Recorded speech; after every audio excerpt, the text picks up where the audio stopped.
Yo, yo, yo, yo, yo, it's your boy, the insurance junkie, your fiduciary fellow, the all-star advisor Alonzo Hall, and I've returned today with another ADH wealth solution.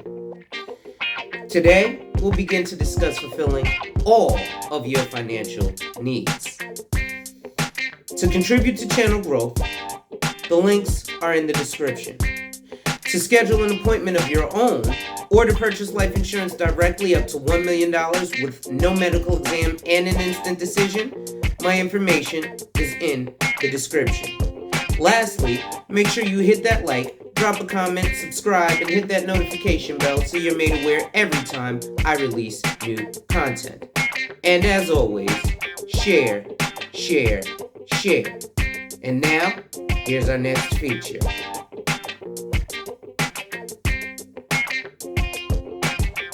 Salute, salute, salute, salute, salute, salute, salute. It's your boy, the insurance junkie, your fiduciary fella, the all-star advisor, Alonzo Hall, and I've returned to whap and tap on your head with another ADH wealth solution. Today's article is entitled Why the Racial Wealth Gap Exists and What You Can Do About It. 3 financial experts show how the racial wealth gap developed, why it still exists, and what each of us can do to reduce it and its effects. A July 10th, 2020 article by Nicole Decker for Haven Life from Money.com. Before we go in, ladies and gentlemen, make sure you hit that like, drop a comment, subscribe, and hit that notification bell so you're made aware every time I release new content.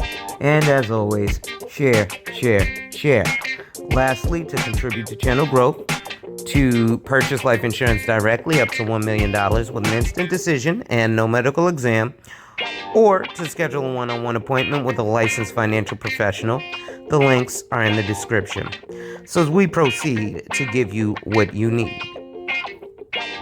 America is a nation founded on the idea of individual liberty, and it is also founded on slave labor.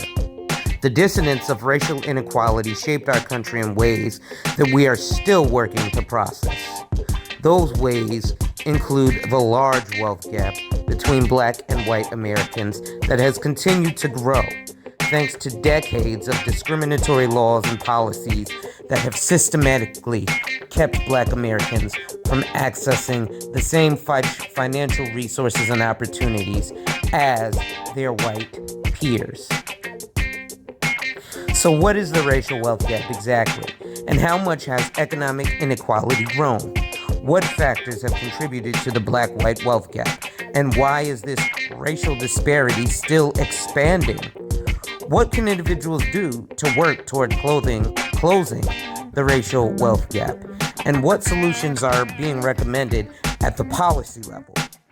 Well, we reached out to 3 financial experts to learn more about how racial wealth disparity developed, why it exists, and what each of us can do to reduce its effect on the black community. What is the racial wealth gap? The racial wealth gap is a term used to describe the vast difference in wealth held by black households and white households in the United States. To quote the Federal Reserve Bank of Cleveland, in 2016, the average wealth of households with a head identifying as black was $140,000, while the corresponding level for white-headed households was $901,000, nearly 6.5 times greater. What goes into that massive racial disparity? The wage gap. You might already be aware that there is a significant wage gap between black and white Americans. The Bureau of Labor Statistics reports that black men's median earnings are 75.1% of white men's median earnings, and black women earn 85% of what white women earn. Wage disparity isn't the only factor that contributes to the racial wealth gap. And to truly understand the difference between black and white wealth in America, you have to understand all of the components that go into household wealth. The asset gap. There are barometers that economists typically used to measure aspects of wealth. Limit Kalfani Cox, CEO of financial education company The Money Coach and author of the New York Times bestseller Zero Debt, The Ultimate Guide to Financial Freedom, explains. 1 is home ownership, 2 is consumption, and 3 is stock ownership. The Urban Institute recently reported that the gap between black and white home ownership rate is the highest it's been in 50 years, with 71.9% of white Americans owning homes compared to 41.8% of black Americans. A 2017 Duke University study revealed that, due to factors like less disposable income and restricted access to credit, black households spend less than white households, regardless of income level. The study notes that black households face unique constraints, restricting their ability to acquire important goods and services. And as with home ownership, there's a gap in stock ownership, according to the Pew Research Center. 61% of white households own stocks, compared to only 31% of black households. The financial literacy gap. There's one more factor that needs to be considered, and that's financial literacy. As the TIAA Institute reports, Teachers Insurance and Annuity Association Institute reports, on average, African Americans answered 38% of the PFIN index, that's Personal Finance Index, questions correctly, with only 28% answering over one-half index questions correctly. The analogous figures among whites were 55% and 62% respectively. George Nichols III, President and CEO of the American College of Financial Services, would like to see that financial literacy gap reduced or eliminated.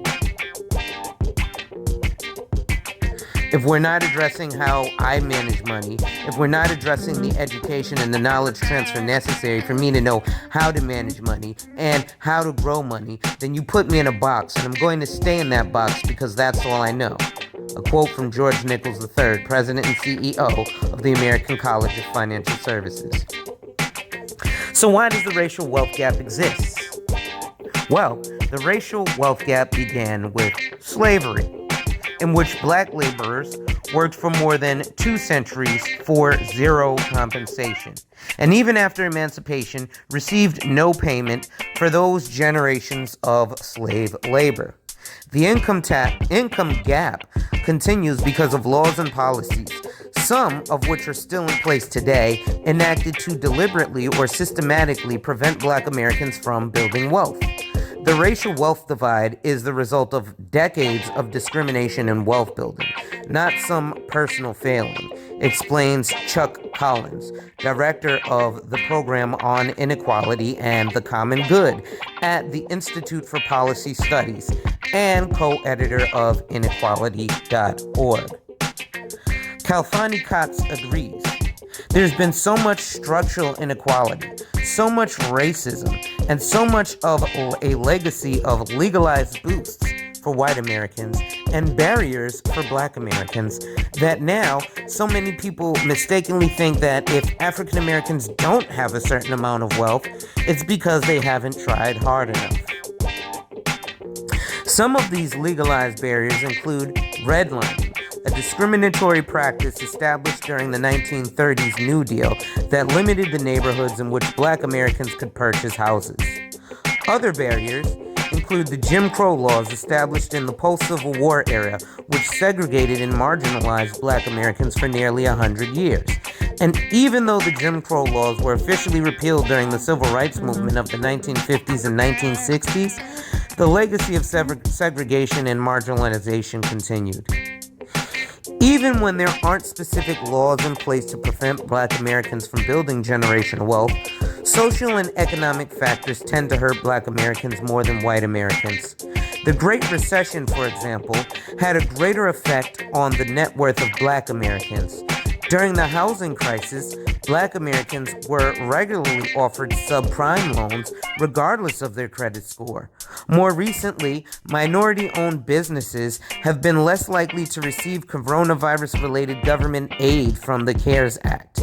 And black Americans, along with other indigenous people, are at a greater risk of becoming seriously ill and or dying from COVID-19, in part because of economic factors such as the necessity of maintaining jobs that put them in greater contact with the public.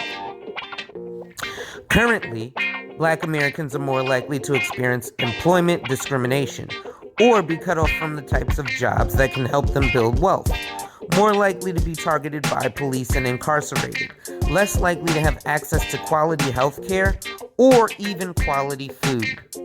All of these factors and more continue to contribute to the racial wealth gap, which, as inequality.org reports, is greater today than it was 4 decades ago. As Kalfani Cox puts it, when you have 4 centuries disenfranchised people who have been marginalized in every way, shape, and fashion, from access to healthcare to redlining to school districts to being less than their white counterparts, even if they have the same or more skills, is exhausting. So what are the biggest negative effects of the racial wealth gap? The biggest negative effect of the racial wealth gap is the way it compounds upon itself. Compound interest is such a phenomenal force, said Kalfani Cox. Racism works in the same way. Its effects are compounded. Many black families have not been able to build the type of wealth that compounds over generations.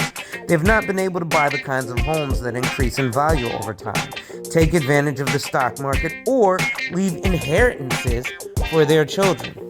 Now that last one, I say, is black people's fault. To quote the Economic Policy Institute, white families are twice as likely to receive an inheritance as black families. And that inheritance is nearly 3 times as much. Because again, black people actually buy more life insurance than white people, but we buy it wrong. We'll buy $50,000 because we don't want to make anybody rich. Meanwhile, that white person who makes $50,000 will buy a $1 million policy, which equals $50,000 times 20. So he left 20 years of his income for family. Let's continue. So white families are twice as likely to receive an inheritance as black families, and that inheritance is nearly 3 times as much. Meanwhile, black Americans have been subject to the compounding effects of a racist society that views their lack of wealth as lack of skills, drive, or character. There is a misconception that those with substantial wealth have it because they worked harder, smarter, and more virtuous. Collins explains. Whites built middle-class wealth after World War II, not because they had superior financial knowledge or saving discipline, but because of government-subsidized wealth-building programs. The GI Bill, for example, helped many white Americans attend college, but the bill was deliberately structured in a way that prevented many black veterans from accessing similar college educations. It's not like black people aren't ambitious, Nichols III said. You have to ask, what barriers have been there to prevent us? Until we all understand what barriers have been put in the way of black Americans and what boosts have been given to white Americans, we won't be able to reverse the effect of the racial wealth gap and provide opportunities for what Kalfani Cox describes as equity. The conversation has to be about equity and not equality. You'll hear me say that often. Equity over equality. Kalfani Cox told us, people will say, I'm going to put you on an equal footing. And I'm going to say, okay, but you had a 200+ year head start. What solutions are being proposed to get rid of the wealth inequality? Several of the current policy proposals aimed at closing the racial wealth gap focus on some form of financial compensation. Baby bonds, for example, would provide new babies with an investment account initially funded by the federal government and allowed to grow over time. Inequality.org reports that baby bonds could reduce the racial wealth gap by more than tenfold, even if these bonds were distributed to children of all races. And if you're curious why that's the case, remember the power of compound interest. Another oft-mentioned solution involves reparations, or direct payments to Black Americans as restitution for centuries of slavery and other forms of racist economic policy. We won't get it right in this country until we have a true and proper reckoning, Kalfani Cox told us. What does a reckoning mean? It means an acknowledgement of the problem, a true assessment of the harm that's been done, until an apology is issued to Black America and descendants of slaves who were forcefully brought here and had to deal with that legacy for 400 years, and until reparations are made, recompense has to be an issue. Other proposed solutions include the creation of a public banking option that would allow low-income families to establish and maintain bank accounts. Many private bank accounts come with account minimums and other requirements that make them inaccessible to low-income Americans, who then have to use expensive check cashing services and other predatory financial options in order to access their own earnings. It's important to note that all of these solutions will take time to implement, and even longer before we'll start to see the kinds of effects that could permanently close the racial wealth gap. This is a long-term game that is going to take generations, Nichols explains. It took us 400 years to get to where we are today. How can individuals help close the racial wealth gap?